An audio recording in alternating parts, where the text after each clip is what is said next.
Vamos então continuar o capítulo 12, estudando sempre. Vamos ver aqui que o Clarencio, o André e o Hilário reencontram o Leonardo, que está na casa da Antonina. Nós vamos ver o André estranhar a densidade do corpo do Leonardo, do perispírito, né, do Leonardo, que embora seja desencarnado como ele, o Hilário, o Clarencio, ele se mostrava quase como um encarnado, de tão densa que eram as suas formas, de tão denso que era o seu perispírito. Aí nós vamos ver aqui o Clarencio esclarecendo sobre as diferenças perispirituais. O Clarencio coloca: o psicossoma ou o perispírito da definição espírita não é idêntico de maneira absoluta em todos nós, assim como, na realidade, não existem dois corpos físicos totalmente iguais.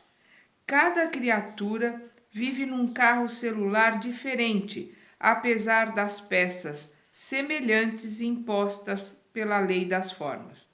No círculo de matéria densa, sofre a alma encarnada os efeitos da herança recolhida dos pais. Entretanto, na essência, a lei da herança funciona invariavelmente do indivíduo para ele mesmo. Detemos tão somente o que seja exclusivamente nosso ou aquilo que buscamos. Renascemos na terra junto daqueles que se afinam com o nosso modo de ser.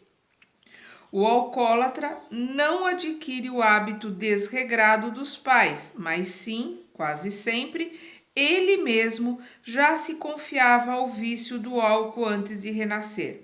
E há beberrões desencarnados que se aderem àqueles que se fazem instrumentos deles próprios.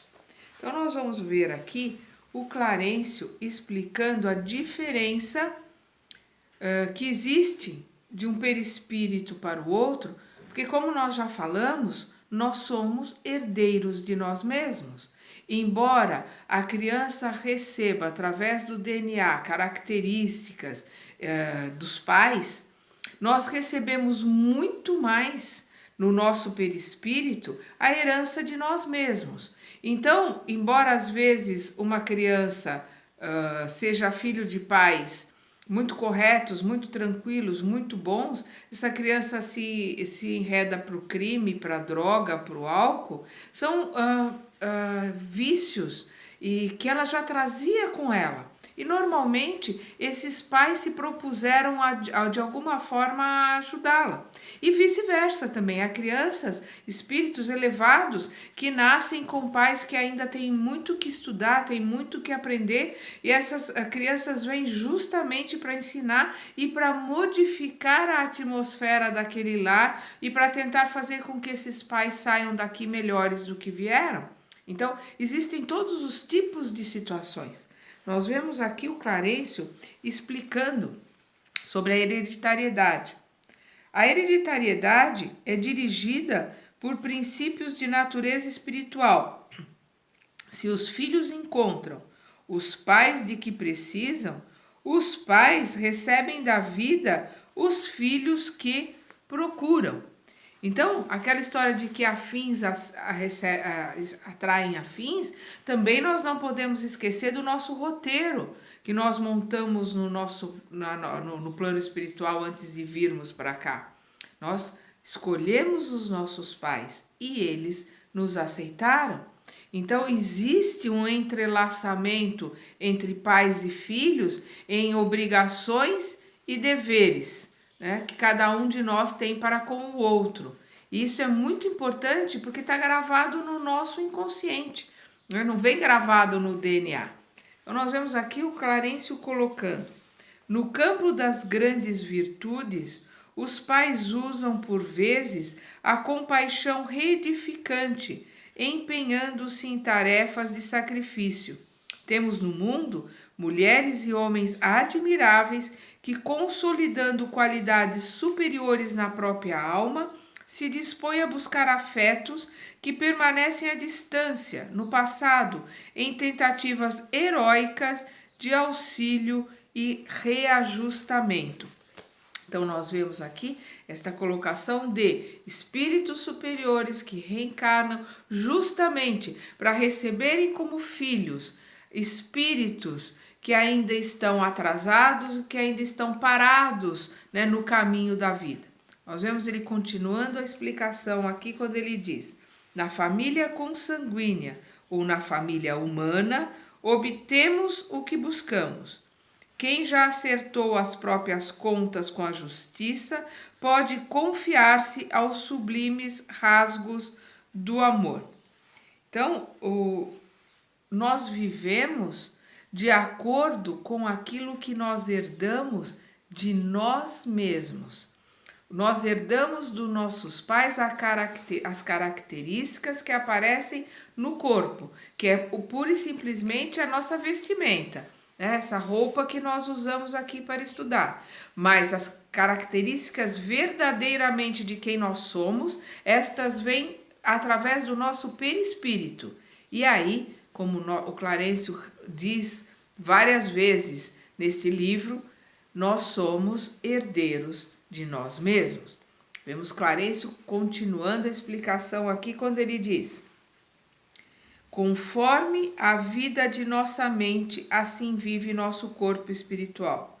Nosso amigo, falando aqui do Leonardo, entregou-se demasiado às criações interiores do tédio, ódio, desencanto, aflição e condensou semelhantes forças em si mesmo, coagulando-as desse modo no veículo que lhe serve às manifestações. Daí, esse aspecto escuro e pastoso que apresenta. Nossas obras ficam conosco. Somos herdeiros de nós mesmos. Então, nós vemos o Clarencio de novo colocando que nós somos herdeiros de nós mesmos. E colocando que essa massa pastosa, esse perispírito escuro, denso, que o André descreve do Leonardo, é fruto das ideias dele, é fruto da ociosidade dele, é fruto de, digamos assim, de sabores, de raivas, de ódios que ele alimentou durante a encarnação, que ele levou consigo e que traz no seu perispírito os seus pensamentos, os seus sentimentos, as suas emoções criadas e consolidadas no seu perispírito, né? Nós vemos aqui o Hilário perguntando: mas se o nosso irmão trabalhasse e se depois da morte procurasse o verbo servir? Aí nós vamos ver o Clarencio esclarecendo de como é difícil no plano espiritual nós fazermos coisas diferentes daquelas que fazíamos quando encarnados. Por isso que é tão importante a nossa reforma íntima aqui, quando nós estamos encarnados, no nosso orai e vigiai, porque nós vamos levar daqui para o plano espiritual e continuarmos o nosso trabalho lá. Nós não conseguimos fazer o contrário, né? Pensarmos A e B aqui no plano espiritual, começarmos o COD, ou seja, começarmos a nossa reforma íntima no plano espiritual. Porque lá nós temos mais facilidade de entender e de aprender as coisas, mas temos mais dificuldade de fazer com que elas fiquem gravadas em nós mesmos. Vamos ver o Clarencio aqui explicando. Indiscutivelmente, o trabalho renova qualquer posição mental, gerando novos motivos de elevação e novos fatores de auxílio. O serviço estabelece caminhos outros que realmente funcionam como recursos de libertação. Por isso mesmo, o constante apelo do Senhor à ação e à fraternidade se estende junto de nós diariamente por 1000 modos. Todavia, quando não nos devotamos ao trabalho, enquanto nos demoramos na vestimenta terrestre, mais difícil se faz para nós a superação dos obstáculos mentais, porque a indolência trazida do mundo é tóxico cristalizante de nossas ideias, fixando-as por vezes durante tempo indefinível.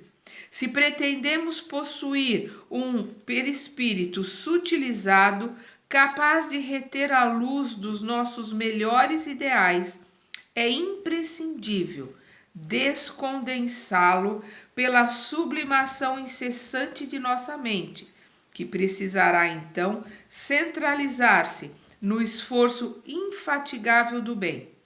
É para esse fim que o Pai Celestial nos concede a dor e a luta, a provação e o sofrimento, únicos elementos reparadores suscetíveis de produzir em nós o reajuste necessário quando nos pomos em desacordo com a lei.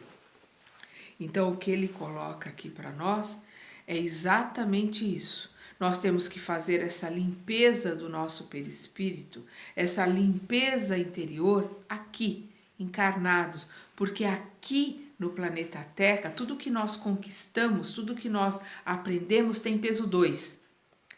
E tudo que nós conquistamos e aprendemos no plano espiritual tem peso 1, porque lá as coisas são mais fáceis. Aqui, por serem mais difíceis, são mais valorizadas.